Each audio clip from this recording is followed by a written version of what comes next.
Yet again, it's time to pick something random from my Letterboxd watch list and review it. Today's video is going to be about Blue Vengeance.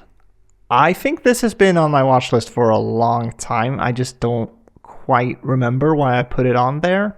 Something about a serial killer. Let's do it.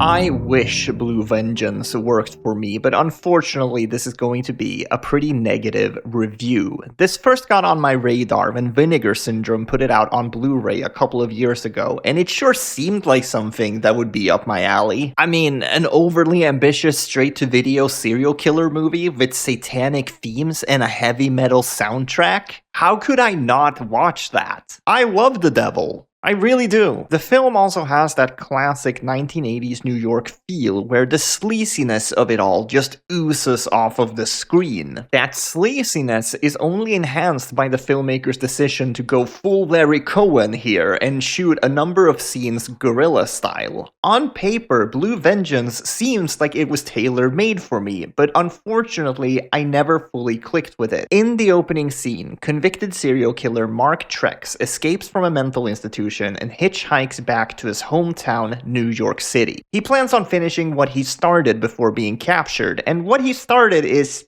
pretty bizarre. Mark believes that he's being commanded to open a portal to hell through a song by his favorite heavy metal band. In his mind, he sees himself as this swords and sandals type hero, when in reality he's killing innocent people and spreading chaos everywhere he goes. The film was released in 1989, so it's hard not to see the real-world inspiration for Mark's character. The entire film has this ripped from the headlines feel to it that came across as a little tacky to me.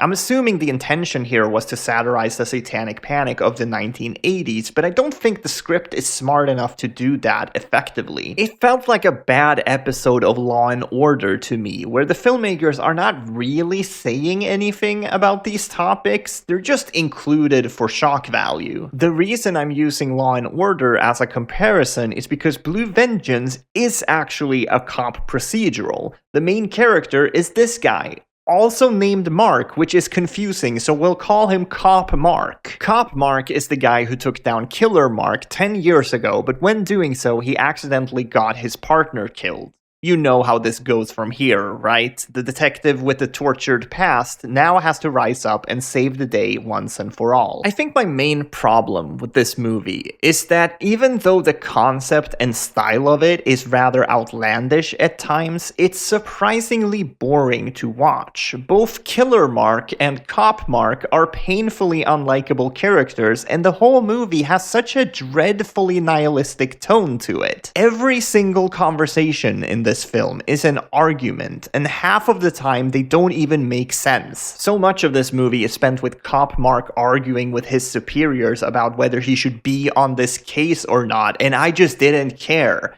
Maybe if the acting would have been better, I would have, but I honestly doubt it. I really don't understand the decision to show us everything about the killer in the opening scene for it to then turn into a cop procedural. They already gave me all of the answers, so at that point, I was just waiting for the third act confrontation to finally happen. When it did, it does get pretty violent, but I think I was expecting something much more extravagant. The ending is pretty silly, in my opinion. Stylistically, the movie is all over the place, and just from skimming some of the reviews on Letterboxd, it seems like that's what people like about it. I obviously couldn't get on board, but it seems like I'm in the minority regarding that. I just thought the movie was very loud and obnoxious in every possible way. So that's the video for today. I think a much better version of Blue Vengeance is Larry Cohen's God Told Me To. I'll be back with another one of these videos tomorrow, so check back then, leave a like if you enjoyed the video, and we'll talk about more movies soon, okay?